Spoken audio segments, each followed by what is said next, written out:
good afternoon. We are here for World Mental Health Day and we are in Loaf Catering on the Grosvenor Road in Belfast.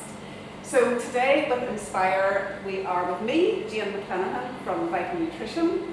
We are with Nisha from Arts Extra and Belfast Mela, and we're with Méabh from FairShare. So it's nice to be together. It's nice to see people in real life, isn't it? It's nice to be here too. Yeah. It's lovely to be here. Yeah. So the theme of World Mental Health Day this year is hope. And I think we could all do with a little bit of that, couldn't we, after the last 18 months or so that has gone behind us. So maybe just to start us off, it would be brilliant to hear a little bit about what each of you do with your organisation. So Nisha, do you want to tell us a little bit about your Arts Extra and the Belfast? Yeah, I'm the Chief Executive of Arts Extra. This organisation was started in 2006 when I seen that there is a huge big need for the new communities to be empowered and to be given a little bit of room in the communities. And also I think our schools and our indigenous community, if I would may say, also needed to learn about different cultures who are coming and making Northern Ireland or Belfast as their home. So it started, and it started in my room upstairs in my own home with this idea, which was liked by a lot of people, but as you know, it was just an idea. I needed to prove that that idea is absolutely needed. So it went from the £1,500 which I received from a social enterprise. From there, I made sure that I reach out, and from there we grew and we grew and we grew. And in 2007, I just thought that when I'm doing so much outreach, bringing these lovely people to schools and community groups, why cannot we bring these people into the heart of Belfast City and into the environment of our lovely gardens and have a little celebration? And that celebration was Belfast Mela, and it started with 500 people attending, and now it is over 30,000 people who attend that event, and it is very well embraced by quite a lot of diverse people and by the communities of Northern Ireland as well. So it was a dream which came into my mind, which I wanted to do, and it flourished, and it has nourished to grow bigger and bigger and bigger, and I'm very lucky. Yeah, a dream came true, Nisha, for you then. It did, yeah, and it was just the hope that this reaches out to as many people as it can, and it reached. So far, it has reached, and the time will tell. Yes. You know what future entails. It's a really beautiful festival, and of course, the thing I love about it is food. Food from all over the world, isn't there? It's really, really amazing festival. Yeah. So, and also I think that it connects people, it brings people together, and opens people's eyes to different people that live in our community alongside us. Yeah, and it also gives the ownership to the people who have idea, but they don't know how to flourish themselves. It just gives them that room and space to flourish their own ideas in that space, and then from there they become their own masters, you know, and I think that has been also a success story for it. And people from quite a lot of diverse backgrounds, they feel that it is their event and they can take an ownership of their area and flourish from it. And I think culture, food and traditions are so important to each one of us. Yes. And how we bring it out it is through medium of dance, food, poetry, food. I think it is just amazing, yes, you know, and embracing through those mediums is just fascinating. Yeah. It's a really beautiful festival. Thank you for bringing that to our community. Thank you. There's a long road to cover yet, but we'll do it. And Méabh, you're from FairShare. Can you tell us a little bit about FairShare? Yeah, absolutely. So it was lovely to hear from Nisha there as well, because I've been going to the Mela for years, and it's the first time we've actually met today. So it was good to see to meet Nisha as well today. So yeah, I've been working with FairShare for about 10 years. We were set up in 2010 as part of Council for the Homeless. We're part of a franchise, the FairShare franchise. I think whenever we initially set up, definitely there's two objectives really with our project. It's to tackle food poverty and food waste. Now, initially, the beneficiaries of FairShare tended to be homeless people in temporary accommodations, drop-in centres for homeless hostels, that type of thing. But I think just over the last decade, it's become apparent that food poverty can affect all different types of groups. So we're now actually supporting a whole range of schools, community centres, luncheon clubs for senior citizens, groups that support people with disabilities. So there's a whole range of kind of beneficiaries. So what we do is we get the surplus food from the food industry. It's even before it goes to the supermarket. So that's where most of the surplus that we get, it's from distribution centres. Yeah. So it's in bulk. And we don't describe ourselves as a food bank because it's also fresh food as well. So it's ambient and the fresh food, and it's not through personal donations, and we don't give out to individuals. It's charities and community groups that benefit. So basically, we've gone, again, like Nisha's experience is just over the past decade, it's grew and grew.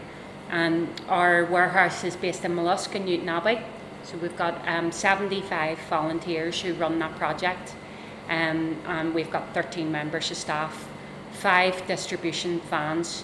They essentially go out to the likes of all the main retailers, so Tesco, Sainsbury's, Asda, Lidl.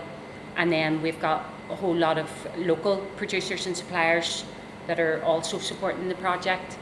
We get their surplus food, it's within the 5 days before the best before date, and then the turnaround is extremely fast. So it goes into the depot, team of volunteers sort out that food, and then it goes out to our charities. So last year, I think we supported 164 charities across Northern Ireland, so it's regional. And as you can imagine, it was extremely busy last year. So the thing about our project is before COVID, the emphasis was always on providing food for meals. It's to bring people together and to promote that whole socialisation around food, mental health, and just to celebrate around food what we're doing today as well, to have that celebration around food. And I think it's something that we lost last year because of COVID. A lot of our client groups tended to be, the beneficiaries were through food banks because you weren't able to come together. But I think as we exit COVID, I think that's the most important thing, is to get that socialisation, the partnership, the participation back, and to really provide food for training courses around cookery, so that people can build up their confidence in the kitchen. So I love being part of the FairShare project. It's amazing. My job is very office based, to be honest, but it's the volunteers who are the real kind of heroes around that. And like last year, it was amazing to see the amount of goodwill by people. They don't get paid for this job that they do, but they're in there every day, driving the vans, sorting out the food, taking food orders, and basically it's bringing that social value to food, several food, and otherwise it end up in the waste stream. So it's a full circle, isn't it? It's stopping a full, the food waste, yeah. But it's also nourishing and educating and bringing hope actually to that food that otherwise would be lost, and it then becomes so much more, doesn't it? Absolutely. And I think like the likes of what you're going to make today, FairShare, for a lot of charities, we provide 80 to 90% of their food items. So I think it's really important with that fresh food. So like last year, there's a lot of disruption with schools, but we would provide food for their breakfast clubs and after schools clubs. So fresh fruit, for example, would be really important. So this year, again, that's the emphasis on getting fresh fruit for schools. I love that idea that the food is coming full circle and that you're reaching out to so many different people through your work at FairShare. Yeah, I think it's around 29,000 people every week who benefit from FairShare food. Now, obviously, we're trying to encourage there to be less kind of food surplus in the first place, but there is an ethical argument there that the food has to be used, surplus should be used to feed people first. Yes, Yeah. I love it. Brilliant. So I'm going to tell you a little bit about what I do because it ties so nicely into what both of you do. I run a small business called Vital Nutrition and I've worked alongside Inspire for years, and my ethos about food and diet and nutrition is I don't really like diets, but I love food and I love the power that food has on people's well-being, whether it's bringing people together, whether it's nourishing people. That real connection idea about food is what really fascinates me. So I started my business in 2001 and now I go into community groups, well, all by Zoom of course, in the last year and a half, work with community groups, work with workplaces, work with different groups to gently nudge people to make small changes to their diet for the good of their health. So I don't put anybody on a diet, I just get them to look at what they're eating and just make one or two small changes to make them feel good, to make them feel better, you know, that's what it's about, rather than feeling, because I think sometimes when we talk about even the word diet or nutrition, it can really switch people off, can't it? Yeah. So, and I think if we're more connected to actually how food makes us feel, and we know that if we eat something nourishing that we've made, we just feel better, we feel kind of virtuous about it, but we also know that it's nourishing ourselves as well. So I'd love to cook for you too. Okay. So the Feel very lucky today. That's I brilliant. know, as long as it's vegetarian. it is vegetarian. Very Nisha, good. Yes, That's yes. So this is a recipe that I make a lot at this time of the year. And when I was thinking about what to make, I was thinking it's starting to get cold, you know, it's a change of season. We need a warmer, don't we? Yep. So I'm going to make you a Thai sweet potato and coconut soup. It is super easy, it is super quick, and it's the kind of thing you can probably make with what's in your cupboard, in the bottom of the fridge, in the freezer. And you can also change the ingredients. If there's something here that you don't really like, I'll give you an alternative and you can swap it around. So we're going to start off with every good soup and start with a little bit of celery and onion. Actually, before I do that, I'm going to put a wee bit of coconut oil into my pot. I put coconut oil a lot because it's really nice. It is quite stable for cooking with, especially with this recipe because we're using coconut milk in it. So it sits really nicely. So I use it for my curries and soups and all sorts of things. Just be careful. So yeah, every soup starts off with celery and onions, doesn't it? Or at least in my house it does. And again, these ingredients are produced locally.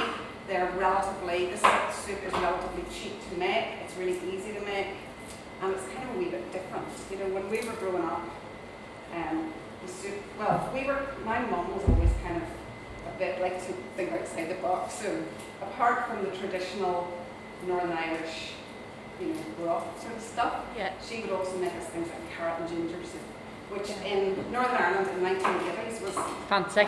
You know, Very fancy. Yeah. Yes. You were lucky to get coriander in those days. I know. Yeah. So yeah, I've always just been interested in food, and for me, I think the power of food, it's not just about nutrition. It is about comfort, it's about social, both of you have talked about that, about bringing people together, about connecting people. Sometimes food makes us happy, sometimes it makes us feel sad, and we use it in so many different contexts, don't we? We use it to comfort someone or to, you know, to cheer somebody up as well. So, okay, so let's get my celery and onion in here.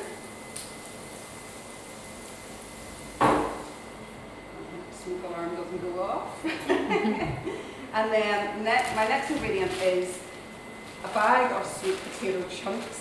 So Nice. this means that you can buy frozen sweet potato or frozen butternut squash, and it just means that it's so handy and also really, really economical as well. And especially if you're, I work with a lot of people who are maybe older or maybe live on their own. So frozen fruit and vegetables are so good because you're like this, Méabh, isn't it? Because there's no food waste. You just use what you need with that. Yeah. So is there, whenever it is frozen, does it lose its nutrition or anything like that, or is it just preserves it? Just preserves it. So as soon as that sweet potato is ripe and ready to eat, Nisha, that was frozen. Frozen, so it means that the freezing process conserves the nutrients. Okay, yeah. Because I would do with peas and things like that, but I was never have done it with that. Or I would do with aubergines, because aubergines are very hard to get, sometimes, so just freeze them. And but sometimes you get them in their bit. Yeah, you need to get them in season. That's right, yeah. The other thing that I freeze sometimes is my bags of chili. Whenever you buy a bag of chili and there's like hundreds in there, and I just freeze them, and also my ginger.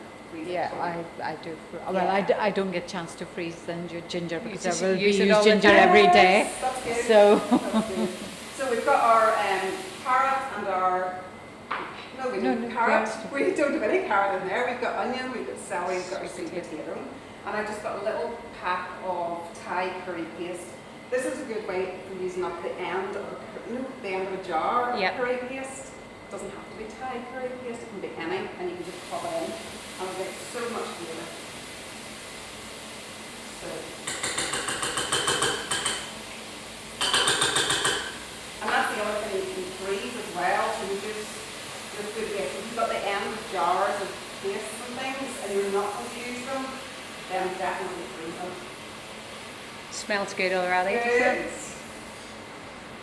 Okay, so the next ingredient that goes in here to give us a little bit of protein, a little bit of fibre, are some red lentils, which are in most people's kitchen, aren't they? Yeah. So, some red lentils going in there. And then I'm just going to pop in about 500 mils of vegetable stock.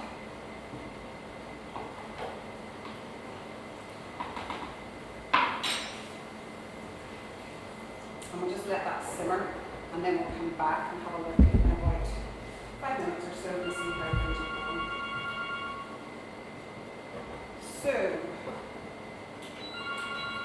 So for me, comfort food is, I love spicy food. I love things that are warming, and I think, Nisha, you also have brought your comfort food with you, haven't you? Yeah, I mean, comfort food for me is just, go home and you can cook quite easily, like, the way you're doing soup, but it's so nutritious. You've got so many beautiful things in it. Yes. So same with me is I love my lentils, pulses, stir fries, because I'm vegetarian. So I'm not the person who will be eating a lot of pasta, but I love my rice. Yes. I cannot be without my rice and chilies. Yeah. They are my essential foods. So lentil would be my everyday sort of staple diet, which is quickly cooked. And rice has to be on the plate, and some salad and things like that. That is your comfort food. That's your feel-good food. Feel-good food, yes. And do you like to cook? I love to cook. Weekends is just nothing but cooking and gardening and walking. So if I'm not working, it's a good life, if I'm not working, I I love cooking. And on Sunday, all my children will come home for dinner, so it has to be Indian food, or spicy food. So I will cook, everything on that day. And yogurt also plays a very important role in our diets. So we will eat quite a lot of natural yogurt with our foods, So the fermented food then, which is really good for digestion and also actually for immunity as well. It's now coming, we're kind of seeing more and more around fermented food like yogurts and pickles and that type of food. Our digestive health. Yeah, and I make homemade pickles. Like I had so many green and red chilies in the back garden, so I thought, what am I going to do? I'm not going to freeze them, so let's make pickle out of it. So I've just made the red chili pickle the other day now, so Nice. it's just, how you use your food and, be innovative as well with it. But yes, my comfort food is vegetarian, simple diet. Sounds beautiful. You and I would get on very well, Nisha, I think. And Méabh, what about you? What is your comfort food? We'll get on to my bad foods later, but when I'm being I good, didn't even talk about that. the comfort food, I suppose this time of year would be the soups also. Yeah. I would make, batch amounts and then, freeze them, and I think it's good with soups, it's transportable as well. It's easy, if you're out for a walk or you've gone out for a day trip, you can bring the soup along with you. Yes. And you can just use anything, all your leftovers, and pretty much have a different soup every time you do it. So yeah, I think that, and that's something that we would have, as a family, when we were younger, it would have always been if we had a day trip, we would go back and my mum would have the soup ready. And with that, of course, the nice homemade bread. Yeah. Now, I wouldn't do that all the time, but my mum would, and some nice cheese as well. So that would be, this time of year, I think soups would be my favourite. Beautiful. And I think there's so much about the food that we ate as children, Yeah. isn't there? And what we grew up with is that is our comfort quite often. So let me check how this is. Oh, we're getting on all right here. Things are bubbling. So I know that you can't see this over there or on the camera, but it smells okay. It smells brilliant. Good, Yeah. good. And it's bubbling away. So we'll leave that and see how it goes. But so all we're going to do to finish this off is, once the lentils are cooked through, I'm going to add a can of coconut milk, a little bit of lime zest and juice, and then some gorgeous ginger. And ginger, especially at this time of the year, is so beautiful, so warming. Yeah. It's also really nice for digestive support, and like you, Nisha, I'm a big fan of ginger. Yeah, food. I drink ginger tea every morning. It just is so good for you. Yeah. Ginger is good for the colds and whatever is coming in our Yes, for our ginger's winter months. Yeah, Ginger is your yes. that's very good to boost your immune system as well. Yeah. So I think also, although comfort food can be healthy things, and each of us have chosen something nourishing and healthy, I think a wee bit of balance is good as well. And sometimes foods that we maybe aren't so good for us are quite nice every once in a while. And for me, probably my comfort food, it kind of goes back again to what I ate as a child, and also what my mum was really good at making, and she makes the best chocolate cake. So for me, that is my comfort food. Very good. It's a nice So one. not bad, but less healthy. Yeah. Comfort food. But I think there's something in that as well, because it's about connection, and it's not just cake. It's where it came from and who made it as well is important. Nisha, is there anything like that you God. love? Yeah, I love my digestive biscuit. Do you? So I like to have, once you sat down, have your food, which has been very healthy, but with your cup of tea, I think I like to dip my biscuit in my tea and have it. Now, there's a bad habits, but sure, one biscuit a day won't kill you, And Sorry. Digestives are good dunkers. Yeah, absolutely. And then my other comfort food is, and that is very, very occasional and very rare, is the Bounty. The Bounty chocolate. I just love the Bounties, so that will be just. Did you like the coconut Bounties? Yeah, I like the coconut ones, the dark chocolate. That would be very my sort of, sometimes will be the weakness when I'm feeling very low or anything like that. I just need to have, and I will walk to the shops to buy it or drive up to the shop to buy it, That's your happy food. Yeah, that's my happy food, and it just gives me that little bit of comfort if you are down in dumps. Yeah, love it. Thank you, Nisha. Méabh, what about for you? Is there anything that's kind of a little bit less healthy, but There's makes probably, you feel good? Jane, there's probably quite a few. It's trying to think of one. No, I think it's not necessarily bad, but I love Mexican food. So I would make if I'm kind of treating myself, I'll make, you know, tacos, or I love a shrimp taco, or, you know, quesadillas or something like that. Very spicy, and I do love a glass of red wine with that, or a margarita. You know, the salt and the lime. I like it very spicy as well. So lots of chili, lots of lime. And simple as well. You know, you can do that with the tacos, like sometimes with chorizo, or, you know, some cheese. Loads of flavour. Loads of flavour. Yeah. Lovely. Yeah. I like that. Yeah. We'll come to your house too. So the theme for this year's World Mental Health Day is about hope. And I think that what both of you do, and hopefully what I do as well, is to give people a little bit of hope, whether it's around supporting mental well-being, whether it's being part of a community, whether it's food sharing. So let's just think a wee bit about hope. And I want to bring in a little bit about reducing food waste, because I think there's been, especially at the start of lockdown, people were so much more aware of shopping less often, being more economical, cooking more, and I think that stayed with a lot of people, and there's been lots of good habits that have come out of the strange times that we've been through. But maybe just thinking a little bit around how we reduce food waste. Is there anything that either of you, any habits that either of you have brought into your kind of daily, maybe you've always done it, but what's your top tip for reducing food waste? Well, for me, it's just that whatever you have, just don't keep on buying, you know, just for sake of buying. Whatever you have in your fridge, try to use that, whether it is fresh vegetables or whether it is the tin food, innovate them in some way or the other, create, because there's masses and masses of simple recipes that you can cook, and you know, so you just and don't only put what you can eat on your plate as well.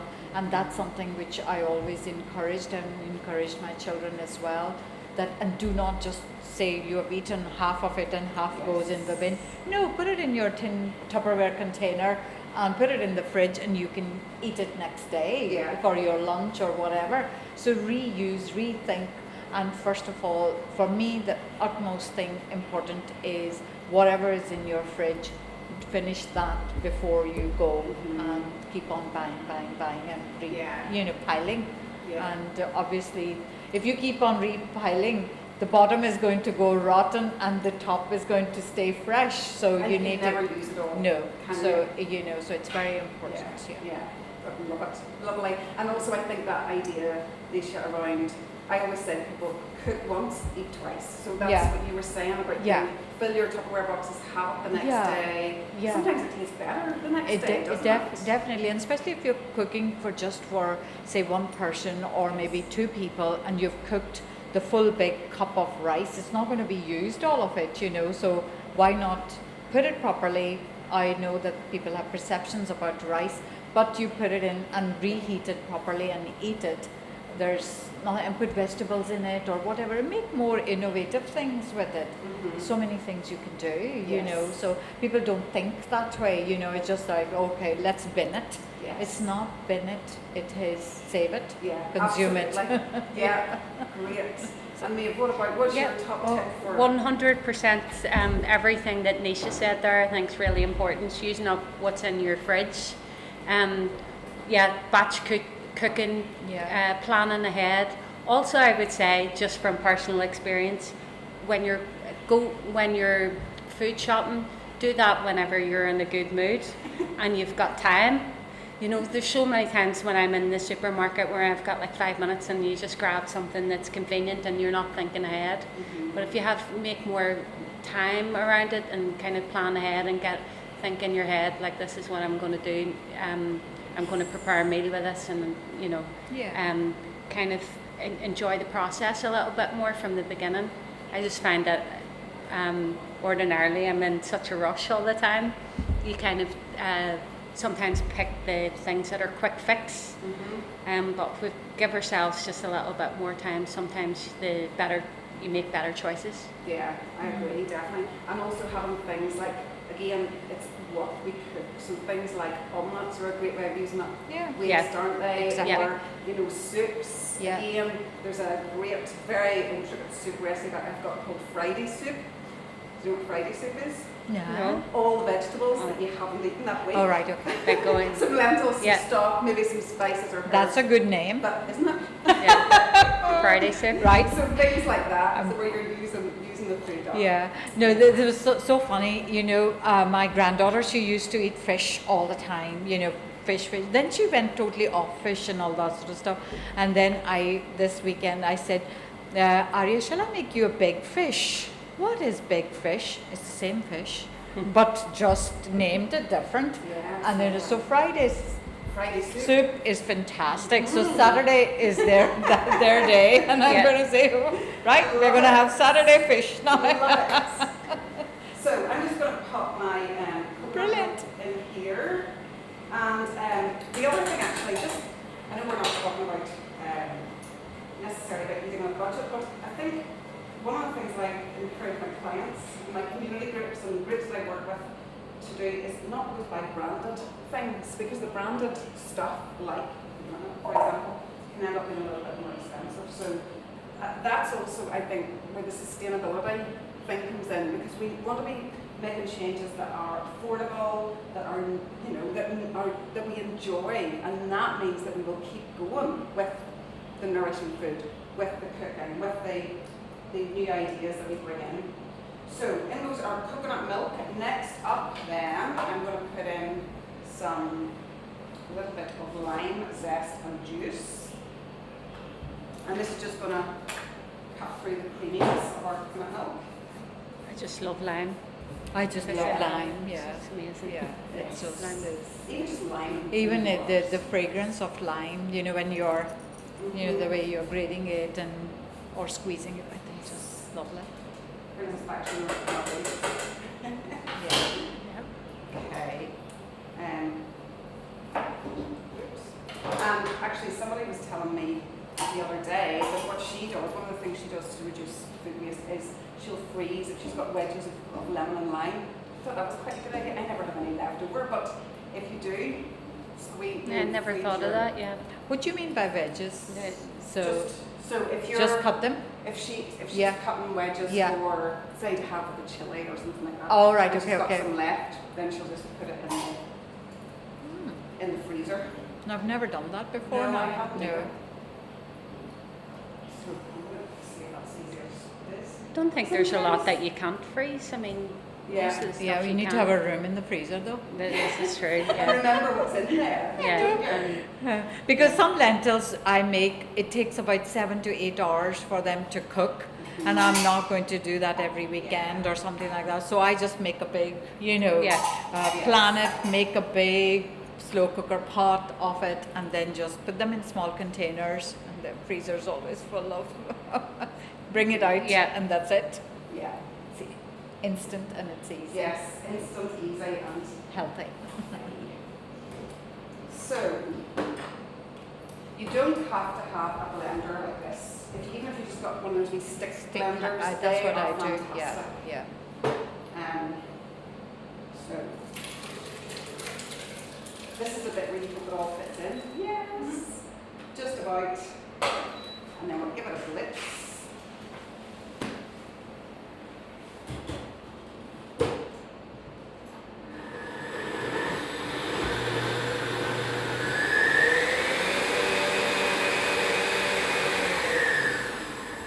And that's it. Done. So that is our coconut and lentil soup. I seen that you didn't put any fresh coriander, did I you? didn't, but you can absolutely top it with your fresh coriander. And I also forgot to put my ginger in. Yes, that's what I was just going to say. When do you put your ginger in? That was my second I question. forgot it. So put the ginger in. before When you you were doing the line? Yeah, That's the time? Yeah, when you do the lime, exactly. You can always put it in at this stage. Oh, right, okay. Well, yeah, you can. So, yes, I would use fresh coriander in this as well sometimes. And it just gives it a really nice. I think coriander is one of those herbs that, and I only found this out since I've been doing cookery demos, but a lot of people don't really like the taste of coriander. Yeah, apparently it's kind of a, it's like a genetic thing, isn't yeah, it? but some people really love it. I love it, but some people just Yeah. think it tastes like soap or something like I that. love it But I take loads of coriander in my tacos. Yes. I know I couldn't be without coriander, and but there's a herb which is sort of produced locally, and that's the chervil. Have you ever cooked with chervil? Yes, Which is beautiful. quite like between parsley and coriander, but it's beautiful taste and the flavors, and yeah, it's really nice. Yeah. Yeah. So somebody who doesn't like coriander, You could use chervil. yeah. So it'd be nice to have some soup with you. So I'll get some more bowls and we'll have a munch. Yes. Oh, So terrific. just before we finish, I think, you know, I love the theme of hope for this year. I think we all need a little bit of hope, given what we've been through, and also community and bringing people together. So Yeah. thank you so much for being with us today. And yeah, let's put out a hope for the year ahead, that we have good health and happiness and community, people coming together in communities as well. Yeah, and I think food is one way of bringing people together, you know, and I think there's some of the women from different cultural backgrounds, especially with the refugee and asylum ladies, I think they take pride in, because that's what they have been brought, you know, in their own home environment, cooking for big families and all that, and they just take pride. And even if they we do food lunchtime sharing type of food, so everybody will bring one dish or whatever, that we do once a month, and they will, even if it is just you taste a little bit and you just praise them, they're all over you, you know, and they just will love to hug you, and you know, all those sort of things. So it is so important to talk about food and what comfort it brings to people who have been brought up in that sort of environment. Yes, You know, they're not opening the tins or, you know, they have to cook fresh. Yeah. You know, and they just love it. Yeah. You know, just love it. And I think it's so important, isn't it? Yeah, I think so. And also I think it's really, going back to what you said originally, Nisha, about getting Indigenous people here in Northern Ireland to understand other cultures. I think food is a beautiful way to do it. Yeah. And it is such an important part of everyone's culture, and we all have very different, you know, we were all brought up with different foods, and just understanding that gives you a huge insight into where people come from and their communities and so much more, doesn't it? And all the similarities. Yes. You know, we might think Yes. that Irish stew is only eaten and soda bread is only, or potato bread is just eaten within our own environments here. But you know what? If you look at in different parts of the world, potato bread is somewhere else as well. Yes. Soda bread is somewhere else as well. And the stew might not be done it in a meat way, but there is a stew made with a lot of lentils and a lot of vegetables and all those sort of things. Yeah. So there is, or fish, you know, so that there's so many ways and so many connections and similarities in our food as well. Yeah. So there you are. Brilliant. Thank There's you. no, thank you, Jane. 'Cause, Yeah, I thank mean, you so much. we were blessed today, so thank you so much. Just to concur with what you all said, that there's so much joy and celebration can be had with food. So I'm looking forward to tasting this today.